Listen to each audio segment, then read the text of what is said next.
Dan Plesac joins us. You can listen and see Dan on the MLB Tonight, which is live before and after every LCS game and every World Series game, which means there'll be an action tonight before NLCS Game 5, and that's where we'll start with Dan. Dan, welcome. How are you? Sports Pope, I'm doing good. I'm manufacturing right now. I'm on with the Sports Pope. All things are good. Well, that's fine. Listen, tonight it's about Kershaw, and listen, Kershaw has had an easy ride this year. He hasn't had to carry this team on his back. It's been a very easy ride for the Dodgers. If they extend this series by beating Kershaw, I mean, that's really gonna start to damage his reputation. They need him to go out tonight and give him a game. His first game, he had a dance against Arizona, and he still gave up 4 homers. Second game, he pitched 5 innings. I mean, how about he go out there tonight and throw himself a game? I don't think it's going to happen tonight, Mike. I just don't. I think he's somewhere between April and May, like just out of spring training. He missed a lot of time with that back injury. And his ball is up in the zone, and there's a fine line, Mike, and you know this as well as I do. There's a fine line from even the great ones, Pedro, Martinez, Schilling, Smoltz. When they're just off a click, they become hittable. And he can ill afford to leave balls up in the zone like he did. He gave up 4 home runs, as you touched on, in a Diamondback series, only 5 innings in Game 1 of this series against the Cubs. Mike, I don't think the Cubs look at Clayton Kershaw the way they would have looked at him in April, May, June, and July. This isn't the same guy. He's still a good pitcher, but he's not a great pitcher. And I thought the best 2 pitchers. So he's not healthy right now? I think he's healthy, Mike. I just don't think he's in mid-season form. I think he's struggling with his consistency, with his release point. The crispness on his pitches aren't there. He's still one of the game's top pitchers, but the Clayton Kershaw we're seeing right now, I would be very surprised if he went 7 innings in this game tonight. That's just from what I've seen. From what I've seen the last 2, he's not in mid-season form right now. He's trying to find it. Let me ask this one question, though. How come if you go in his regular season, there is never any other kind of form? No matter when he goes to the mound, he never gets hit hard, but in the postseason, he does get hit hard. How come? I think some of it is, you could attribute it to 2 bad games he had against the Cardinals. For whatever reason, you go back 3 years ago, he had a couple of really nightmarish games against the Cardinals. He couldn't close the deal. Last year, Game 6, he lost Game 6 when the Cubs won the National League Championship to go into the postseason. They beat Clayton Kershaw. October's kind of been his bugaboo, and I think that's what's keeping him, Mike, from everybody saying this guy is like the greatest pitcher of our generation. And if you look at the numbers, you look at the regular season, if he decided tomorrow he wanted to quit, he's going into the Hall of Fame, Mike. No question. That's not even an issue. That's not worth discussing. But listen, there is and I can give you other guys who there's a bad disparity between their regular season and their postseason. I'll give you 2 guys who are as prominent as anybody. Roger Clemens, Greg Maddux. Neither one were good postseason pitchers. Right, and on the flip side, Kurt Schilling, Andy Pettitte. There's no rhyme or reason. I just know this. I don't think the Cubs are fearing Clayton Kershaw right now today, down 3-1, like they would if this was Clayton Kershaw. I think they know he's hittable. And there's what are you expecting tonight? I'm expecting him to get through 6 innings to give up 3 or 4 runs. That's what I do. Not a lot. I don't think you're going to see the guy I don't think we're going to see the guy you're hoping you want to see. 7 innings, 12 strikeouts. Well, 1 I don't walk. need to see that, but how about just deliver the game? I mean, I got 4 guys on the Yankees right now. Give me 7 innings, 3 runs. I got 4 guys who could do that. I got news for you. They're the best team in the postseason right now. And I said this: if they could get through that elimination game against the Twins. Tanaka's last regular season start, he struck out 15 Yankees. He's carried that over into the postseason. Well, their starting pitching, which I'll get phenomenal. to, has been just off the charts. I mean, lights out. So you're not expecting. So you think the Cubs are going to win tonight? I think the Cubs. Yeah, Mike, I was surprised and shocked they won last night. They looked like a team ready to go home in Game 3. They were lifeless. They were listless. There was no energy. The ballpark was dead. And I think last night gave them a little bit of hope. And I think somehow, some way, they're going to find a way and they're going to beat Kershaw tonight. I really do. I will say this. Don't be surprised. If they have the lead in the 6th inning, you're going to see Kenley Jansen. He's going to pitch 2 innings tonight. They are unleashing that bullpen.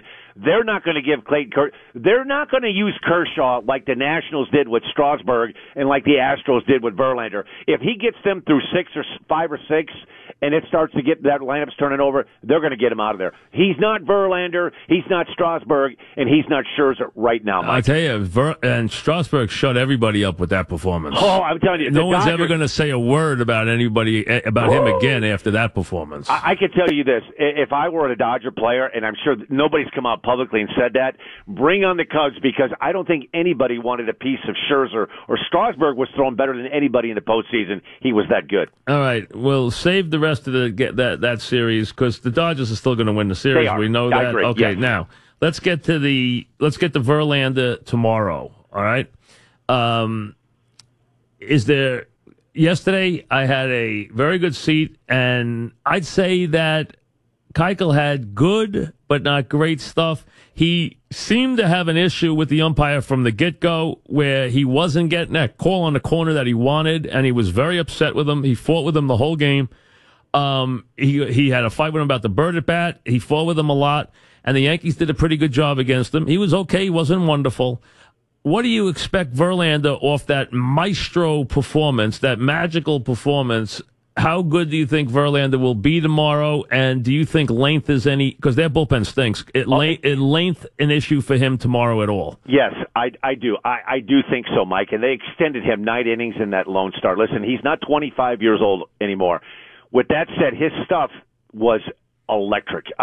90 strikes, 29 balls at one point. 90-29. It was incredible. And he has 3 good pitches. And he could still get it up there 97 when he wants to. Now, he pitches around 93, 94, but he can get to 97, 98. His slider's good. Right. His curveball is devastating, and he throws enough changeup.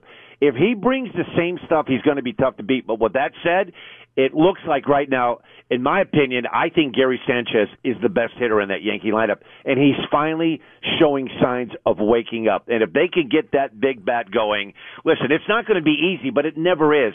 The Astros are a really good team, and they're not hitting it all though. I know that. And how about the Yankee starting pitching? I'll tell you right now, I never would have thunk it. Who would have thunk the Yankee starting pitching would be this good? The Yankee starting pitching in this series has been off the charts. It has been unbelievable. And one guy, I was concerned about Tanaka, even though he struck out 15 Blue Jays in his last regular season start, and I thought the decision for when they came out with him going Game 1 and Game 5, and I'm thinking, man, he doesn't pitch all that well at home. He was really good in Game 1. He pitched terrific baseball in Game 1, and he backed it up with Game 5. He was as good as I've seen him in a Yankee uniform and pitching with a lot of emotion. I'll say this, Mike. I really think that one of these two teams, either the Astros or the Yankees, are both better than the Dodgers, and I think both of them will take down the Dodgers. I'll tell you, I disagree with you for one reason. I think the Yankees are really good. I think the Houston bullpen is terrible. Bad. It's terrible, and I think that's the difference. The Dodger bullpen's good, the Yankee bullpen's good, and the Houston bats. Now, I don't know how much you want to give it to the Yankees and how much you want to give it to the Astros. I mean, look at them. It's a little bit their number 1 guy has 1 hit, and it's a bloop single. Their number 2 guy has no hits, and they've shut Altuve down since the first game. Other than Gurriel, who's been good, and the cleanup hit has been pretty good, Korea. Other than that, the bottom of the lineup, McCann looks like he's 100 years old, and I love him, but he looks like he's 100 years old. Beltran doesn't look good. Gonzalez hasn't swung the bat at all. Bregman hasn't swung the bat at all. They haven't been able to get a hit in those other slots in that lineup. You know what happened to them, Mike? They got New York. I went to Game 3, and I was at the wild card game 3 years ago when they played the Astros. That place was a morgue. It was like they had that. I could not believe that was a playoff game. It was so quiet. I went to Game 3, and I'm telling you, Mike, that was the first time I've been to a game in Yankee Stadium, the new one, that it felt like the old one. No, the noise has been good this year, Mike, but they didn't hit in Games 1 and 2 either, though. Nah, they didn't. But I think they were intimidated by New York, and I think even off the record, a couple of guys yesterday made some comments like, "Boy, it's tough here in New York." And I'm telling you what, they could not wait to get the hell out of New York to get back to Minute Maid. They needed to get home bad. You think they'll hit tomorrow? They have 21 hits in 5 games. I do. I think they're going to hit, and I think we're going to see a Game 7 that's going to be a tremendous one. I think Verlander is going to pitch well tomorrow. I do, and I think their bats are going to wake up. They're too good of a team to have this continue. They need to get the hell out of New York and get back home. Well, tell me, what guy in that pen you trust? I don't trust any of them. That pen's no good. Now, Ken Giles, it's one good, one bad. The one guy that I thought that they could count on would be Davinsky, and he's been really good, even though he's a righty against lefties, and he looked awful. Listen, you could go top to bottom. That entire roster dressed in orange looks shell-shocked from game 3, 4, and 5. They needed to get the hell out of the boogie down bad. They needed to get back. They needed Houston so badly, I can't begin to tell you. If there would have been another game in New York, that would have been in the books. They were going home. I agree with that, but let's be honest. They didn't hit in games 1 and 2. No, they didn't. They got good pitching, but I'm going to tell you this, Mike. Sooner or later, and you hope it's later, those bats are going to wake up because Springer, Correa, and Altuve are too good of players. The Yankee pitching has been good, and they're just going to hope that they can do this at least for one more win because this is a good Astros team. Their Yankees pitching has made a really good offensive team look bad. Credit the Yankees pitching. It's been really good. The Yankees pitching and their starting pitching, we know their bullpen's good. We know that. And they're deep. But the Yankees starting pitching has been sensational. And the guy that surprised me the most, we're talking with Dan Plesac, I have to admit, is Sabathia. I didn't think Sabathia could get it to this level. I really didn't. He's been unbelievable.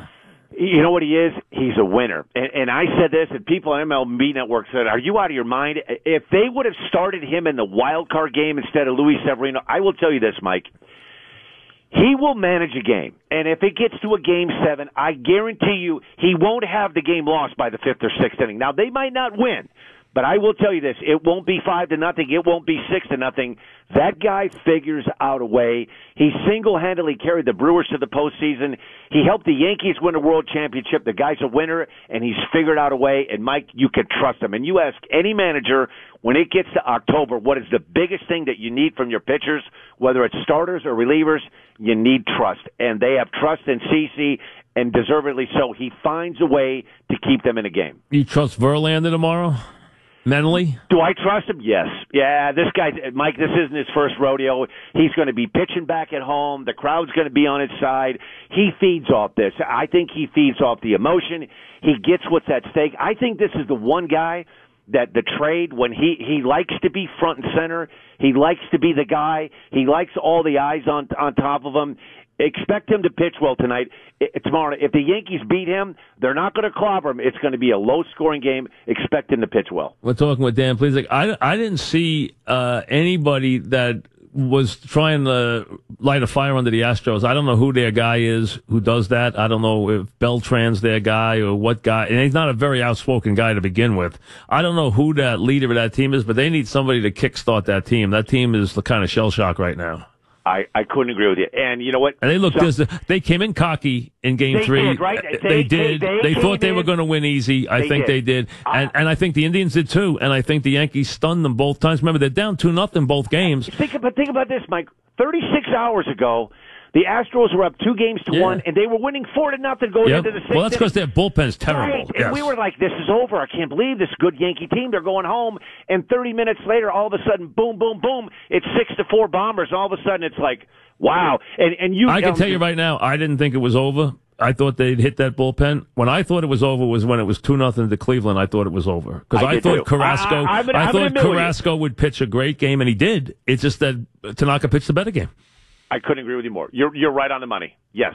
But the Yankees have stunned these teams at Yankee Stadium. I agree. But the amazing thing is how well the Yankees have pitched. They've pitched better than they pitched all year. They pitched great in the series. And I think the one guy that you had to worry about, right? Severino can't get out of the first inning of the game against the Twins. So you're wondering, what the hell is going to happen to him when he goes to Cleveland, right? Is he going to be able to adjust? He was terrific. I mean, I couldn't believe how good he was. And CeCe Sabathia, the guy that has shocked me, and I'm going to be honest, I wasn't sure because Tanaka's been one good, one bad, and I got the 15-inning strikeout performance against the Blue Jays the last week, but I wanted to see it to believe it. But the guy that I've seen so far, and it's going to be interesting, Mike, to see what he does. He has an opt-out in his contract after the season. He can't opt out. I don't know what he's going to do. They'll never pay. You know what? If I'm his agent, keep the money. $63 million for 3 years. Yeah. No one's going to pay him that. He's got a shaky arm. He wasn't that good this year, as you said. Now he's pitched well down the stretch. You know what? I'd keep the $63 million for 3 years. Then worry about it. Yeah, this is the problem. It's a real thin pitching market right now. Even though Yu Darvish is about the biggest name that's out there, there's not a lot of free agent pitching that's out there, Mike, and his stock is going to the moon right now. If he gets a chance to pitch again, look out. I mean, I don't think anyone will pay him more than 22 a year, though. Mike, what we've seen in baseball right now, the way that they're throwing out money and the way that teams look at players and look at metrics, the days of you and I looking for a horse that wants to pitch 220 innings and can he go out there 35 times, they'd rather have 25 really good starts and put a guy on the DL 2 times on the 10-day DL and skip a guy's starts. Well, that's him. That's him, and that's probably how he needs to be treated. You know what? That's him. He needs time between starts. He's not durable. That's his thing. Exactly. And he was hot and cold this year. He's been great in the postseason. I agree with you. But I'll tell you, I wouldn't pay him over $20 million a year, and that's what he's making next year. 22, I think, a year for the next 3 years. We're talking with Dan Plesac. Who do you think has a better soup to nuts bullpen, Yankees or Dodgers? Yankees. Who has a better staff, Yankees or Dodgers? Yankees. Yankees are the best. You're asking me, and listen, everybody at MLB Network thought I was crazy. I was worried about the play-in game, and after the first inning when it was 3-0 against the Twins. You thought they'd beat the Indians? Yeah, I did. You thought they'd beat the Indians when they were down 2-0? You thought they'd beat the Indians? No, I thought they could beat the Indians, but I didn't think they were going to beat the Indians down 0-2. But I thought going into it, I was one of the few on MLB.com that picked the Yankees. I picked the Yankees to get to the World Series. I'm going to tell you why. They have just enough young star power. I'm going to tell you, you can say what you want. I know Aaron Judge strikes out, and I know Gary Sanchez has struggled, but I'm going to tell you what, if they get hot, and it looks like they are, and Todd Frazier's going to strike out, but he's also he's been good. You know what, and he's really, also given them a lot of spark. He really has. You know what, Mike, this team, I've been out here since 2009, since the MLB Network started, and this is the first Yankee team that I can actually say that if I weren't a Yankee fan and I was just watching a game, they're an easy bunch of guys. Yeah, they're likable. They're likable. They just are. Plus, they're underdogs. The Yankees are never underdogs. Yeah, think about this. Think about going down 2-0 twice in a row against 100-win teams and coming back. Amen. Mike, they're real good, and I think finally when America wakes up and sees how good they are. Now, with that said, I'm still shocked at how well Tanaka has pitched. Oh, yeah. I mean, listen. Doesn't surprise me. The bullpen doesn't surprise me at all because the bullpen is lights out. Tommy Kahnle, he has turned himself into a weapon. Think about this. And they're doing this without who they thought was their best weapon, Betances. He's a non-factor. I don't think you'll see him in any game remotely close. Not he even might close. not be on the World Series roster. You know what? If they get there. If he is, he's there as an ornament because he's not going to pitch. I agree with you. And listen, I think that's the story of the postseason is how well the Yankees starting pitchers have pitched. They didn't pitch this well all year except for Severino, and they've pitched lights out in the postseason. Yes, and they're a good team. And I don't know if they're going to win tomorrow because I think Verlander, but I think if you go to a Game 7 and you have CC Sabathia matching up with their pitching. Let me ask this. Who would you pitch if you're Hinch, who I think has done a bad job this series, but who do you think who would you pitch if you're Hinch? You know what? I'll tell you who surprised me hasn't pitched a lot. Peacock really pitched some good baseball for them down the stretch. I'm going to have to guess they're going to go to Charlie Morton. That seemed like where they're going to go. I'm starting McCullers. Can his elbow bounce back? Listen, I don't care. Let him go as long as he can for as hard as he can. The Yankees didn't touch him. He was good, wasn't he? He was electric. And he took him out too early. He did. But you know what? It was probably as many pitches as he had thrown in 3 or 4 months. Yeah, but you know what? Don't you listen, you're a pitcher. Don't you let your eyes tell you he gave up a home run. Yeah, that's the first hard hit ball off him the whole game. Let somebody else hit another one. Mike, it's a different game. It's metrics. It's scouting. It's people that are telling you pitches 1 through 60. Use your eyes. I get it, Mike, but they've also got a medical team that said, listen, he's coming off of some elbow and neck injury. So, listen, they're trying to protect a young guy. They want to win, but protect a young guy, too. What's going to be interesting to me, flipping back, is what do the Cubs do tonight? Wade Davis threw 48 pitches. If they're winning by a run, who do they use in the 9th? They have to pitch him tonight, don't they? Listen, they pitch anybody they can pitch. They do it, even pitch Madden tonight. Do whatever you got to do to win the game. It doesn't make any difference. Tonight, you do anything you can to just extend the series. When you're that far down and you're trying to come back, you throw the kitchen sink at them. If it works, it works. If it doesn't, it doesn't. There's nothing you can do at that point. I agree with you. And that's it. But here's where Hinch was so bad. Number one, McCullers was lights out. Let him go until you see at least another hard hit ball. I'll give you that. And I understand he's been hurt. Then he had a chance after Headley pinch hits for Romine.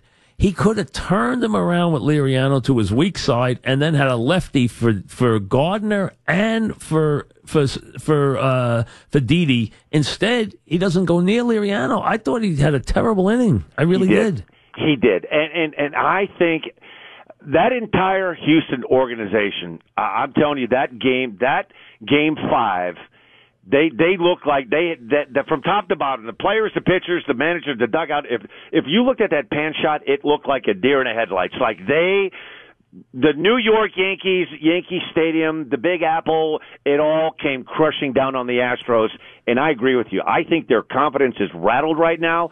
They are so leaning on that right arm of Justin Absolutely. Verlander. That's all that's left between them. Right, exactly. Hey, listen, but here's the one catch, Dan. If Verlander delivers, and he's their only hope tomorrow, is Verlander.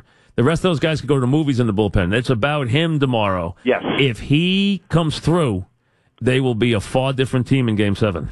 I agree. And that'll be a tough game. It's hard when no one's broken through. He's their identity. It's hard, but it's hard to win Game 7 on the road when no one's broken through the whole series. It's very hard. But you know what? This is a real good Yankees team, Mike. I'm telling you, don't forget this. This is a real good Yankees team. That listen, they beat a real good team to get here in the Cleveland Indians. A lot of people they did, but Kluber fell apart. Yeah, he did. But you know what? Give some credit to the Yankees too, right? I mean, this is a good team, Mike. Well, was he hurt or was he not hurt? I don't think we. You know what You know what we saw? We saw Corey Kluber like what we've seen with Clayton Kershaw, a guy that's healthy enough to pitch, but not mid-season, real good form. That's what I think you're going to see now, they've tonight. Whispered that's why he didn't start Game 1. Right. And that he had a bad back. You buy that, or is it just an after-the-fact excuse? No, I buy it. I think there is no way in hell you start a series against the New York Yankees and you throw Trevor Bauer in Game 1. I don't care what Terry Francona says. All his logic, if I don't use him in 1, I'll have him ready for 5. That is, I think you, me, and everybody else were like, Trevor Bauer in Game 1? Wow. Because the Trevor Bauer we saw in Game 4 was the guy we thought we were going to see in Game 1, right? Yep. Like, you don't know what you can trust with Bauer, and Francona got away with it being up 2-0. But listen, the Corey Kluber that you saw is the Clayton Kershaw I think you're going to see so tonight. You're saying Good, that Kershaw's not 100%? I think. Will he be 100% if they play the World Series or no? No. I think he needs the off season. He missed too much time in August and September. And listen, you can't just 3 or 4 starts. And he's a power guy. He's not a finesse guy. He's not Greg Maddux. He's not Tom Glavine. He doesn't rely on sinking it, cutting it, changing speeds. He's not Jimmy Key. He's not Mike Mussina. He needs the 94, 95 to make that curveball and to make that cutter. And he doesn't have it consistently, Mike. That's just my take. Thanks, Dan, very much. You got it, Mike. All right, Dan, please ask.